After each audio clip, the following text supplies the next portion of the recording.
ჩვენ კვლავ ეთერში ვბრუნდებით, შემოგვეთა მეორე სტუმარი, სოფიკო სოხაძე, ძალიან დიდი მადლობა, ანალიტიკოსი, ძალიან დიდი მადლობა, რომ მონახეთ დრო და მოხვედით და მინდა რომ ვისაუბროთ ახლო აღმოსავლეთზე.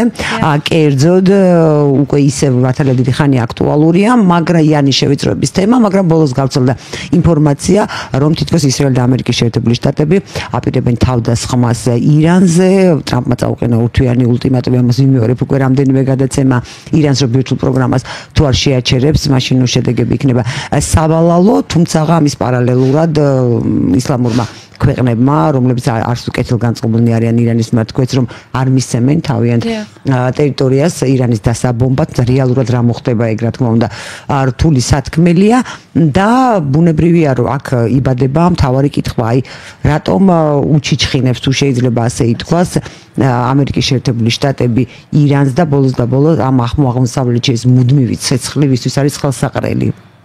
მადლობთ ნიკო მოწვევისთვის, ძალიან ცეთი ფართო მიმოხილვა თავად როგორც ყოველთვის არაჩვეულებრივი დიდი მადლობა აქცენტებით რაც ახლო აღმოსავლეთში ხდება და ზოგადად რაც ხდება მსოფლიოს გეოსტრატეგიულად აქტიურ არეალებში ეს არის დიდი დაპირისპირების ერთ-ერთი გამოვლინება იმ დიდი დაპირისპირების რომელიც უკვე აი 2 წელია 2 არა მე-3 წელია უკვე აქტიურ წავე ფაზაში შევიდა და ჩვენ შეიძლება ამ დაპირისპირებას, აი ვთქვათ ესე ვუწოდოთ, აპოკალიფსური ჯახი გლობალურ დასავლეთსა და გლობალურ აღმოსავლეთს შორის. და გლობალურ აღმოსავლეთთან ერთად აქ რა თქმა უნდა იგულისხმება გლობალური სამხრეთის ძალიან დიდი რეგიონალური მოთამაშეები.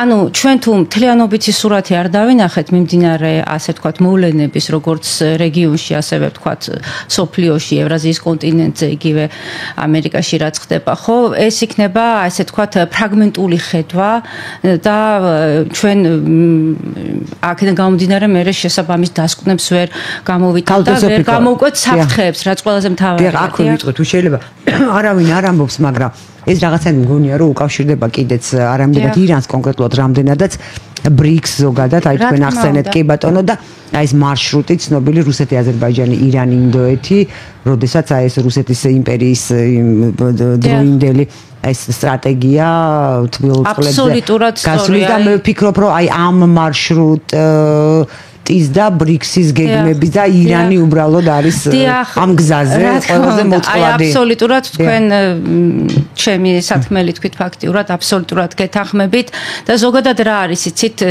დღევანდელ დღეს საგადმოაზროვნე ადამიანების აზრი ემთხვევა ესე იგი სტრატეგიულ მიმართულებებში და ეს ხელის გულზე დევს ამას მართალი გითხრათ უკვე ანალიტიკოსობაც აღარ სჭირდება. რა თქმა უნდა, იმიტომ რომ დღევანდელ დღეს ეს გლობალური ჯახის ერთ-ერთი პლასტი, ერთ-ერთი მთავარი პლასტი ეს არის არა ვთქვათ ესეთი სამხედრო დაპირისპირება და გეოპოლიტიკური, არამედ აი დიდი გლობალური პროექტების დაპირისპირება, მათ შორის დიდი ცივილიზაციური პროექტების დაპირისპირება და რაც თავარია ეს ფულად ეს საკრედიტო სისტემების და ახალი მონეტარული ასე ვთქვათ ზონების შექმნის საშიშროება და საფრთხე რაც დაუდგა დასავლურ სამყაროს. ფაქტიურად ეს იყო ერთ-ერთი მთავარი განმაპირობებელი მიზეზი ვთქვათ აი ამ ომის დაწყების, რასაც ჩვენ ხედავთ უკრაინის ტერიტორიაზე, როდესაც შეექმნა საფრთხე დასავლეთის აი ამ ერთიან მთლიან მონეტარულ სისტემას და თქვენ სწორად აღნიშნეთ, რომ ბრიქსის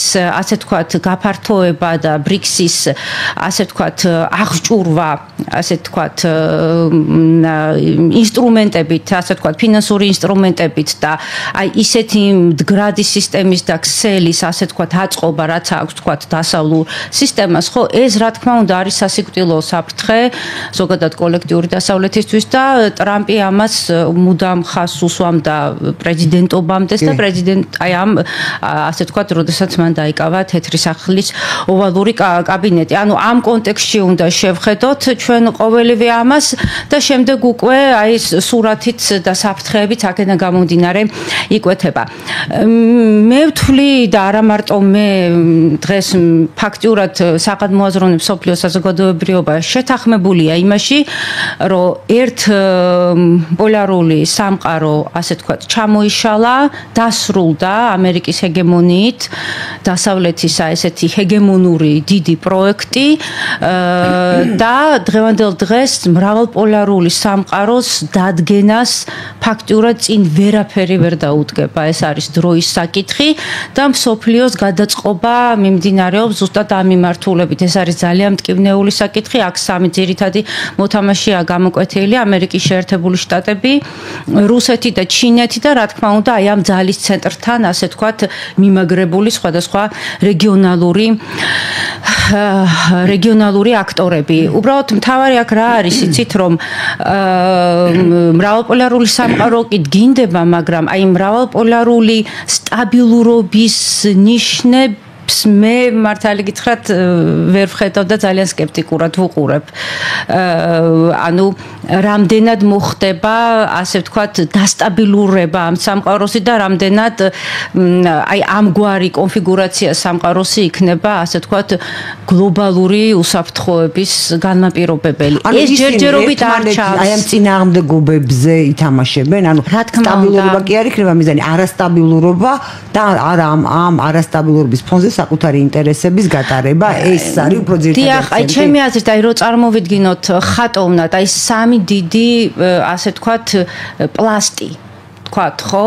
პლასტი, რომელიც ერთმანეთს შეეჯახა, აი ტექტონიკური ფილები, სამი დიდი ტექტონიკური ფილა წარმოვიდგინოთ, შეეჯახა ერთმანეთს და მიდის ხახუნი და აი ამ ესე იგი გვერდების დაბლაგვება და მორგება ერთმანეთზე. აი ეს პროცესია და ის არეალები, რომლებიც არიან რღვევის ზოლზე და ასეთია, რა თქმა უნდა, თან ჩვენ ვართ, როგორ გითხრათ, ორმაგად საშიშ რეგიონში, რადგანაც სამხრეთ კავკასია თავისთავად არის სამი გეოპოლიტიკური პლასტის შეჯახების არეალი ევროპის, აზიის და აფრიკის კონტინენტის და ასევე ესაზღვრება ახლო აღმოსავლეთის ასევე გეოპოლიტიკურად ძალიან ესე იგი მერყევ და საშიშად ფეთქებად არეალს და ზოგადად აი დასავლეთის ეს რომ ვნახოთ ჩვენ ხო სტრატეგიები იქ სამხრეთ კავკასია ახლო აღმოსავლეთი წარმოდგენია როგორც ერთიანი გეოპოლიტიკური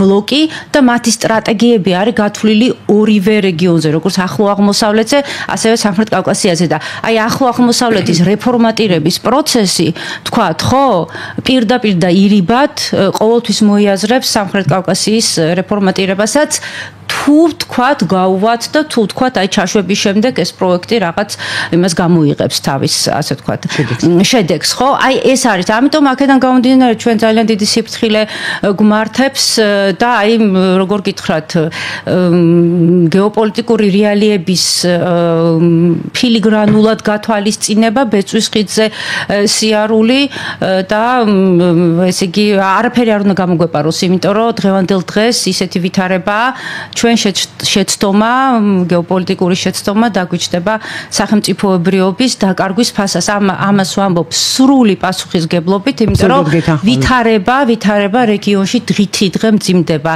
სირია ახლა ირანი ეს თვითონ ეს გეოპოლიტიკური პლასტი და ეს ახლო აღმოსავლეთის რეგიონი ასევე უშუალოდ არის დაკავშირებული შუა აზიის და ინდოწყნარი ოკეანის რეგიონთან აქ ესე იგი საოკეანო ტრასების ხმელეთზე გადმოტანის აი ამ შესაძლებლობას გულისხმობდა პროცესს რომელიც დაწყებულია და გეოეკონომიკური გეოენერგეტიკული უზარმაზარი პროექტები ეს შეიძლება ითქვას ეს ერთია ძალიან დაპატარებულია მსოფლიო ინდოწყნარი ოკეანის აუზი და ინდოწყნარი ოკეანის აუზიდან ევრაზიის კონტინენტზე შემოსასვლელი არხები რაც არის ეს წითელი ზღვა სპარსეთის ყურე თქვათ ხო პაკისტანის ხადი და ავღანეთის გაჭრა თქვათ ხო ანუ ეს ყველაფერი არის აი როგორ გითხრათ ყველაფერი ამოძრავებული და აქ რა არის იცი ძალიან მნიშვნელოვანი რომ დღევანდელ დღეს გამომდინარე იქიდან რომ ძველი წესრიგი დაირღვა თავის თამდევ საერთაშორისო სისტემასთან და საერთაშორისო წესრიგთან ერთად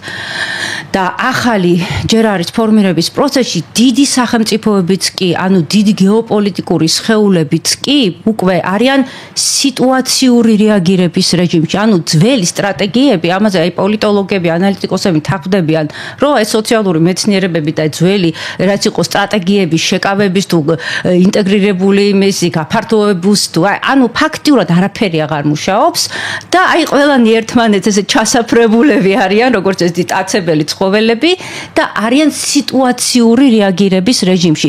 ეს არის ძალიან სახიფათო მდგომარეობა, განსაკუთრებით დიდი გეოპოლიტიკური სხეულებისთვის, იმდენად რადგანაც აი მე მოვიყვან ასე ვთქვათ მოვიშველიებ თანამედროვე მსოფლიოს ერთ-ერთი დიდი მოაზროვნის და პოლიტოლოგის ჯორჯ მერშაიმერის სიტყვებს, რომ როდესაც დიდ სახელმწიფოებს უდგებათ ეგზისტენციალური საფრთხე, ისინი იქცევიან სასტიკად.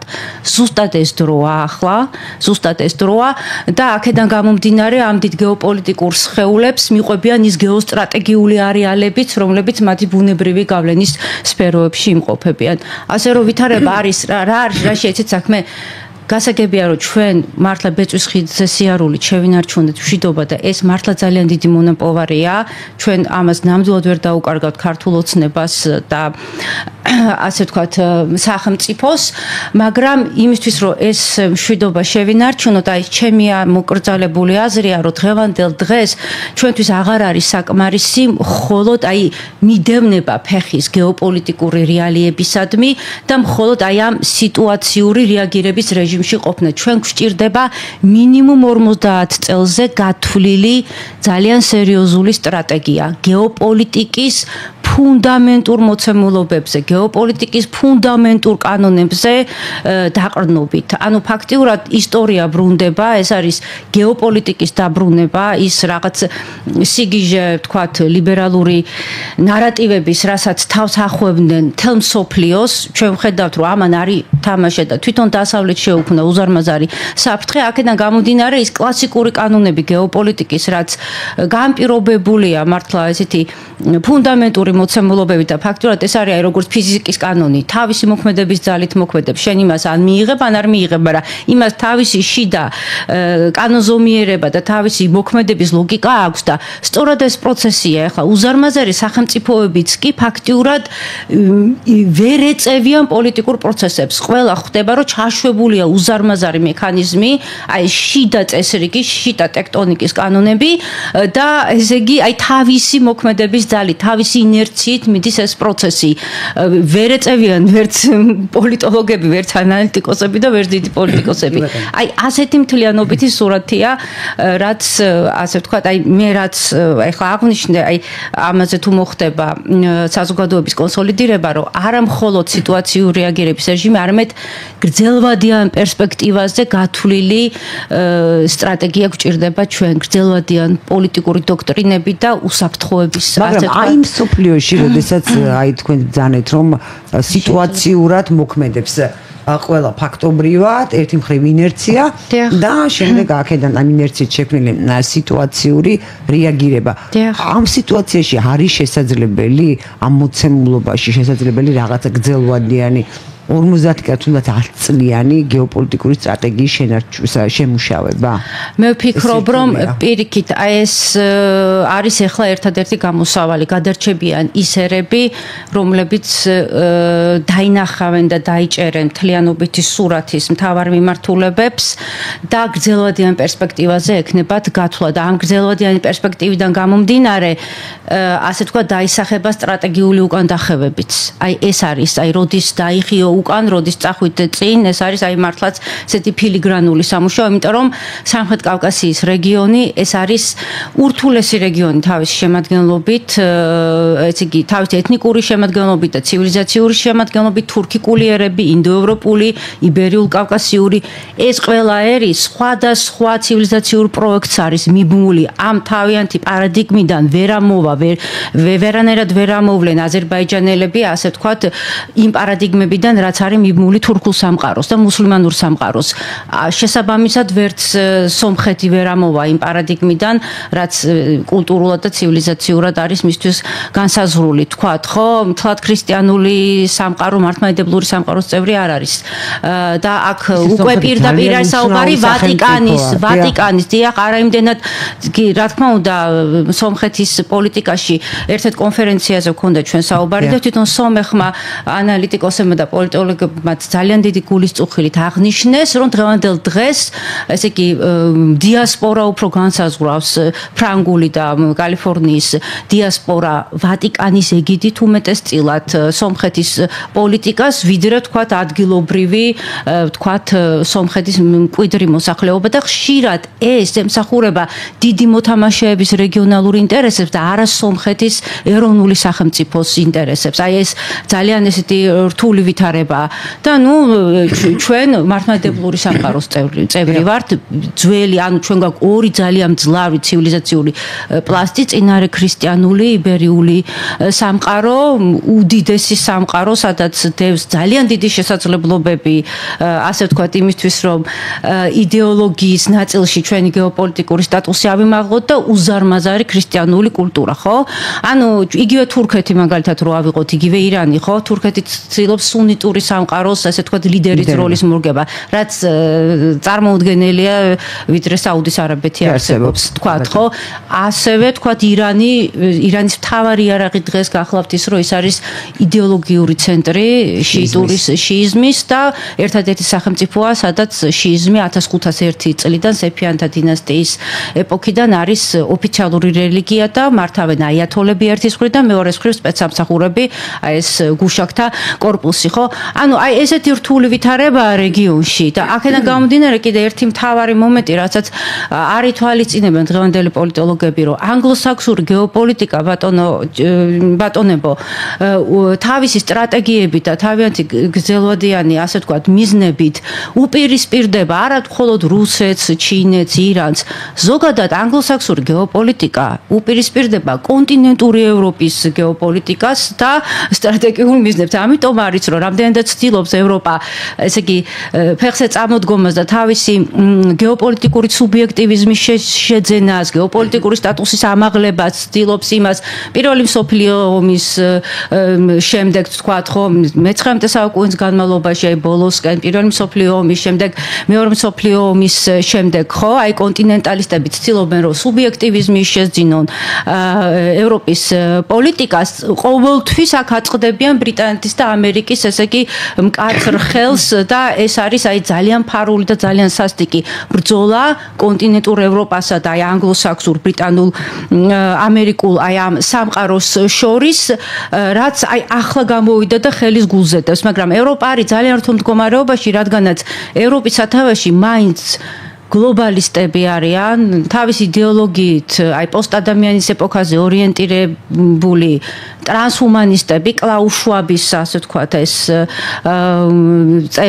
იდეოლოგიის მიმდევრები და აქედან გამომდინარე, აი თქვათ, ევროპის ამაღლება გეოპოლიტიკური სტატუსის და მათი დაბრუნება დიდ, თქვათ, მაგიდასთან, რასაც ქვია დიდი გეოპოლიტიკის მაგიდა ძალის ცენტრებთან ერთად, ვთქვათ, ხო, რა სტატუსით მოხდება ესაა მთავარი ამოსავალი და ეს არის ძალიან დიდი წუხილი ევროპელი, ასე ვთქვათ, მოაზროვნეების და პატრიოტების. ეს იქნება გლობალისტური ევროპა, დანამატი, ვთქვათ, ანგლოსაქსური სამყაროსი, თუ ეს იქნება ერის სახელმწიფოებისგან საკუთარ ნაციონალურ კულტურაზე და ასე ვთქვათ, ეთნიკურ აი ამ ახასიათებლებზე დამყარებული ერის სახელმწიფოების ერთობა. აი, ანუ დღევანდელ დღეს გეოპოლიტიკურ კონფიგურაციასთან ერთად უმნიშვნელოვანესია შინაარსები.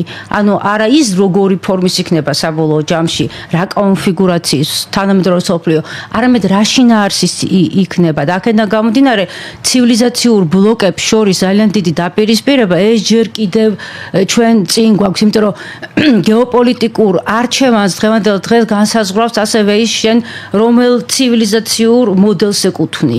აი ეს ყველაფერი, აი კლასიკურ გეოპოლიტიკას კლასიკური გეოპოლიტიკის დაბრუნებასთან ერთად, თქვათ, ხო, ეს ისტორიული წინამძღვრები და ცივილიზაციური მახასიათებლები სხვადასხვა ერების და დიდი პანეთნიკური გაერთიანებების გამოდის წინა პლანზე და ამ მიმართულებითაც ჩვენ ძალიან ბევრი უნდა ვიფიქროთ და ძალიან ბევრი უნდა ვიმუშაოთ და ჩვენ უნდა დაუბრუნდეთ ჩვენს წიაღს, ჩვენს ძალიან ღრმა ნატიფ კულტურას და გავიაზროთ ჩვენი კულტურის ძირითადი მახასიათებლები, აი რატომ არის ჩვენი კულტურა ნატიფი, რატომ არის ჩვენი კულტურა ჭურეტითი, იქ არქიტექტურა თუ ფრესკული მხატვრობა თუ ქორეოგრაფია თუ მუსიკა, ეს არის მართლა ძალიან დიდი შინაარსების, დიდი ფილოსოფიური აზრის დამტევი, სადაც ჩანს იგივე არქიტექტურული აზრის განვითარება, თქვათ, ხო, ნებისმიერი ის, წერილობით კულტურაზე აღარაფერს აღარ ვამბობ, თქვათ, ხო, უზარმაზარ წერილობით კულტურაზე, რაც ქმნის აი მთლიან აი ამ ჩვენ სულით გონით სივრცეს და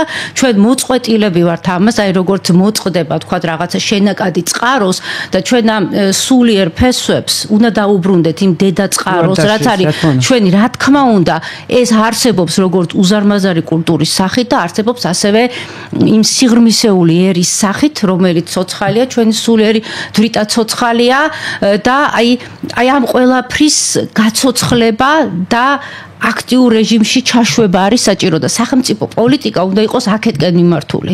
მთელი სახელმწიფო პოლიტიკა უნდა იყოს აი ეროვნულ რელსებზე, ეროვნული სუვერენული პროექტი, ეროვნულ რელსებზე გადასვლა, რა თქმა უნდა, აქ აი ფუნდამენტური და სისტემური ცვლილება განათლების და დემოგრაფია. ანუ ორი მიმართულება, სადაც ძალიან გვიჭირს და სასწრაფოდ არის ზომები მისაღები, ეს არის განათლების სისტემა და ეს არის დემოგრაფია.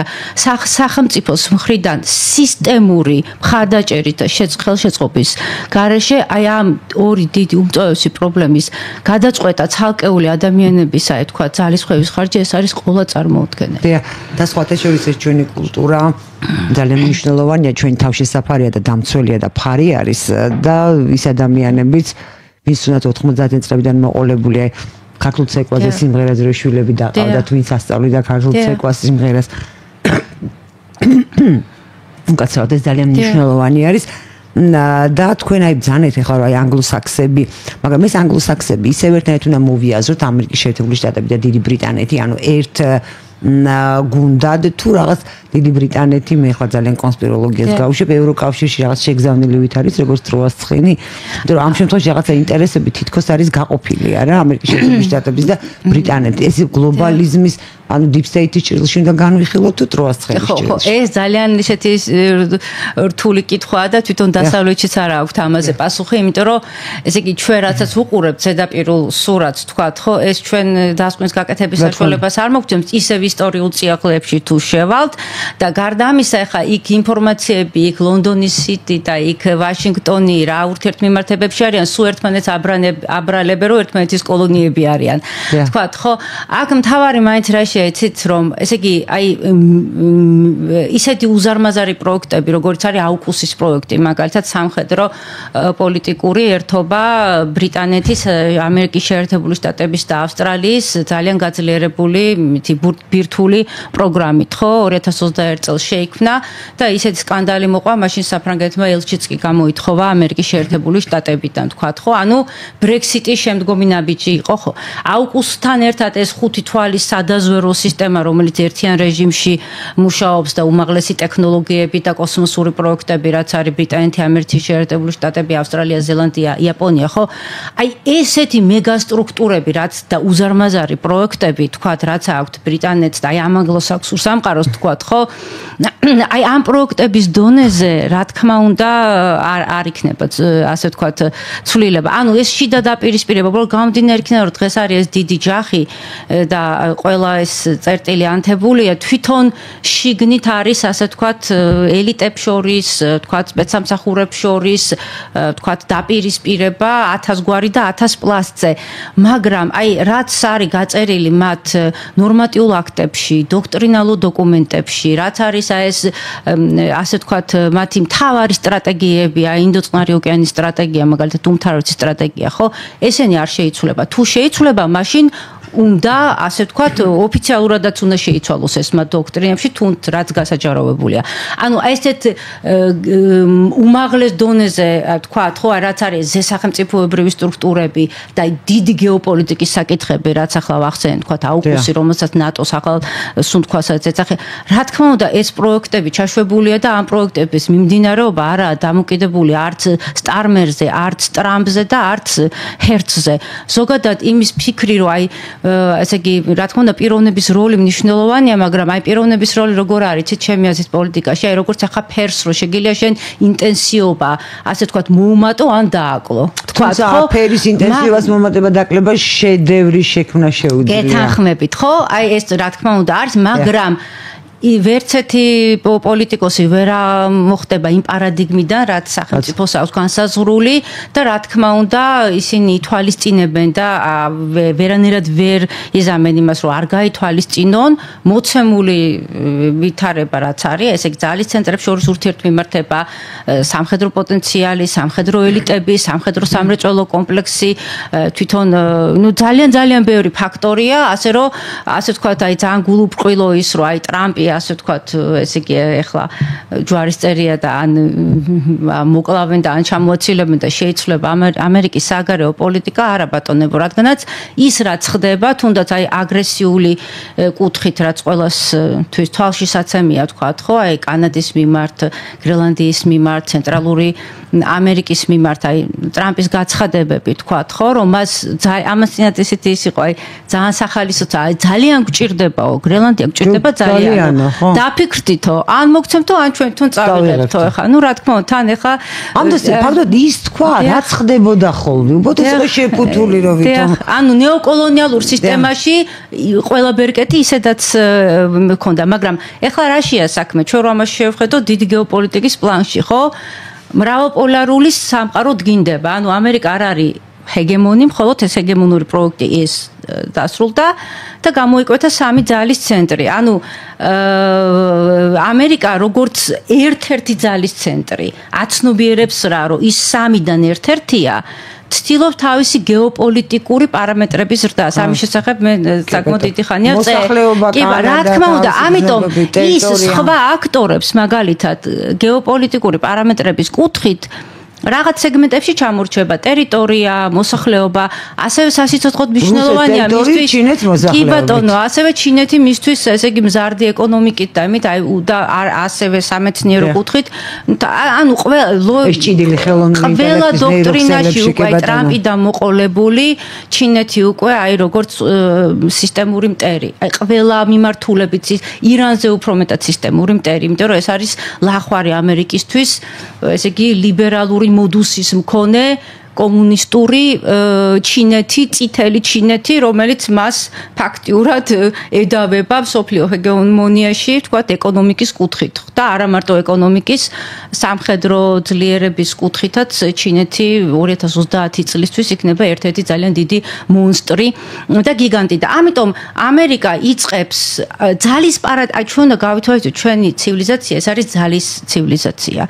ანუ საერთაშორისო სამართალი, გაეროს წესდება მოქმედებდა მანამ სანამ იყო ეს მეორე მსოფლიო ომის შემდეგ დადგენილი წესრიგი. აი ამ წესრიგთან ერთად ეს საერთაშორისო სამართალი ჩამოიშალა, იმიტომ რომ აღარ მუშაობდა. იმიტომ რომ ეს ძველი სტრატეგიები რაც იყო, უკვე წინააღმდეგობაში მოდიოდა მთლიანად დიდი მონსტრის დასავლეთის სტრატეგიულ ინტერესებთან. ამიტომ ეს ყველაფერი ჩამოიშალა, დემოკრატიის პროექტი მათ თავად დახურეს და ეხლა მათ ეგზისტენციალური საფრთხეებიც უდგათ. აქედან გამომდინარე გეოპოლიტიკური პარამეტრების ზრდას ამერიკა დაიწყებს ძალიან სწრაფად და მე ვფიქრობ, რომ უმტკივნეულოდ, იმიტომ რომ აი, როდესაც კირ სტარმერი იყო მასში, ნატოს გენერალური მდივანი, როდესაც იყო აი ამას წინათ, თქვა რომ გეხვეწებით დანიის და გრენლანდიის იმაში, რომ მეო ნუ ჩამრევთო, ესო მე არ მეხებაო, თქვა. საინტერესო პოზიცია რა. კირ სტარმერი როდესაც აპირებდა ჩასვლას, ტრამპი ჩამოვიდეს, მაგრამ რაზე უნდა ველაპარაკო, არ ვიციო, ხო? ანუ აი მართლა რაღაცა ესეთი გამოუგნებელი. ანუ საზოგადოების იმ ნაწილისთვის, ვისაც ეს დასავლეთი იყო რაღაცა საკრალური, რაღაც უზენაესი, ასე ვთქვათ, რა თქმა ოლიმპოს მთა და ესე იგი წესრიგის და კანონიერების ქურუმთა ნაკრები, ეს თვითმმართველობა თავისუფალი სასამართლო და ესე იგი რომ სახელმწიფო სტრუქტურები, ინსტიტუციები და ასე შემდეგ და ნუ ეს როდესაც ეს მათ სტრატეგიულ ინტერესებს არ პასუხობს, მათვე დახურეს ეს პროექტი. ასე რომ თან რა შეეცით საქმე ეწმინდა გეოპოლიტიკის კუთხით რომ მიუდგეთ, თქვათ, ხო, ბრიტანეთის იმპერიამ თავის დროზე დაბლოკა ამერიკის შეერთებული შტატების, ასე თქვათ, ვერტიკალური, რა ქვია, განვითარება. ანუ როგორც საზღვაო ცივილიზაციის ფლაგმანი ის ატლანტიკის და წყნარი ოკეანეების სივრცეებში განეფინა და მთლიანად სანაპირო ზოლი ლოჯისტიკურ ხაზებს, ანუ საზღვაო ცივილიზაციის მეფეები არიან, თქვათ, ხო, ამერიკის შეერთებული შტატები, ბრიტანეთი, ხო? მაგრამ ასევე ამერიკის თვითონ სახელმწიფოს ბუნებაში თავისი გეოგრაფიიდან გამომდინარე ასევე დევს პოტენციალი, რომ ის იყოს ძალიან მძლავრი სახმელეთო ცივილიზაციის სახელმწიფოც, თქვათ, ხო? თუ ის მოახერხებს ტერიტორიულ ექსპანსიას ჩრდილოეთით. აი ამ შემთხვევაში უკვე იქნება მძლავრი რეგიონალური სახელმწიფო. ცივილიზაციური კუთხით ჩრდილოეთით მე ვერ ვხედავ პრობლემას, იმიტომ რომ ერთიანი დასავლური სივრცეა. აი ცენტრალური ამერიკის ქვეყნებთან უკვე და მექსიკური ქვეყნებს, სამხრეთი ლათინური ამერიკის ქვეყნებთან იქ უკვე სხვა პრობლემები იქნება, რა თქმა უნდა და უფრო რთული იქნება. ასე რომ ეს არ ნიშნავს იმას, რომ მე ეს მომწონს და მე ამას ვემხრობი, რა თქმა უნდა, უბრალოდ მე ვაცნობიერები იმას და ძალიანაც კარგია, რომ ჩვენ გამოფხიზლდით, რომ ეს დემოკრატიული ინსტიტუციები და ისინი ეს იყო მაინც ქვესტრუქტურები, მაინც ეს სახელმწიფოებრივი სტრუქტურები. დიახ, თვითონ ჩამოიშალა და ჩვენ ვართ ძალის პარადიგმაში, როგორც ჩანს, თანამედროვე ცივილიზაცია და კაცობრიობა ჯერ არ არის მზად იმისთვის, რომ მოხდეს თვისობრივი, ასე თქვა, ცვლილება ცივილიზაციური მოდელის, თქვათ, ხო? და აქედან გამომდინარე ძალის ცენტრები იწყებენ თავიანთი გეოპოლიტიკური პარამეტრების ზრდას, მაგრამ ჩვენთვის საშიში ის არის, რომ რეგიონალური დიდი ქვეყნებიც იწყებენ იგივე სვლას, აგერ თურქეთის მაგალითზე ვხედავთ. და აქედან გამომდინარე ჩვენ, ასე თქვათ, მთავარი მაინც, აი რაც თქვი დასაწყისში ის არის, რომ სიტუაციური რეაგირების რეჟიმის პარალელურად ჩვენ გრძელვადიან პერსპექტივაზე გათვლილი სტრატეგიები, მინიმუმ 50 წელზე გათვლილი სტრატეგია უნდა ქონდეს ერთი და აი თუ დადგა რაღაცა ძალიან დიდი საფრთხე და საბედისწერო და მანდა მაინც აქ სამხრეთ კავკასია აღმოსავლეთის რეგიონში დააპირა ამ სამმა მონსტრმა ერთმანეთთან დატაკება, რომლის ნიშნებიც ჩანს, თქვათ, ხო? აი მაშინ ზუსტად უნდა განსაზღვროს სადამდე გვექნება ლავირების რესურსი ძალის ცენტრებს შორის და როდის უნდა გავაკეთოთ გეოპოლიტიკური არჩევანი. ჩვენ თუ ამას არ გავაკეთებთ, ერთი ფეხის წაცდენა და ჩვენ სახელმწიფოებრიობის დაკარგვას და დაშლას არც არავინ არ შეიმჩნევს. ერთი დღის ნიუსი იქნება ნახევარი დღის. ძალიან დიდი მადლობა, ძალიან საინტერესო საუბრისთვის. ძალიან დიდი მადლობა მაყურებელს. ჩვენ ერთმანეთს ვემშვიდობებით, შევხვდებით ხოლმე 14 საათსა და 10 წუთზე ნახვამდის. კარგად. პოლიტიკა